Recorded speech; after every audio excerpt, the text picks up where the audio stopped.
disadvantage position, kaya i-convert into your advantage. Pag may training. Naka-cover yung mukha niya. So yan siya, hook ninyo yung ano, hook niyo yung near arm. Kasi ito yung atakehin natin. So yan siya. Okay, tas yan kayo. Yan. Para makakuha kayo ng leverage. Yan siya. Then, i-swing ninyo yung tapo nyo yung bigat nyo. Yun. Hindi nyo makukuha yan. Hindi sapat yung lakas ng wrist at saka fingers. Malalabanan yung lakas niya pag ito ginamit nyo. Yung hinge ng bicep. At sa nyo, from here, yung left hand ko, ang posisyon ng thumbs ko, down. Thumbs up. Here.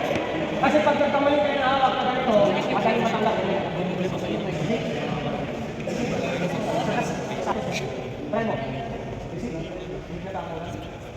So, maliit lang na ano. Micro-adjustment lang. Pag mali, wala.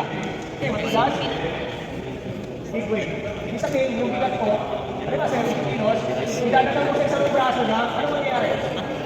Mawawala yung lakas ko. Okay? So, yes, sir. Yun. Okay? Now, nandito na siya. Naka-L. L na yung function ng braso niya.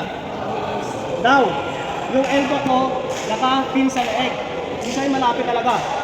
Okay? Ang next ko na gagawin, I shoot under, I grab my own wrist. Okay? Now, pag ginankulit nyo to, pag lumiyag siya, wala yan. Hanggang sa nag-vertical na, wala pa rin. Okay? So, not good kung pinitin nyo kaagad na baliin dyan. So, anong gagawin nyo? Okay? Tingnan nyo. So, ipa-flat ko yung weight ko here. Okay? One more time. So, gagawin ko, i-flat ko yung weight ko.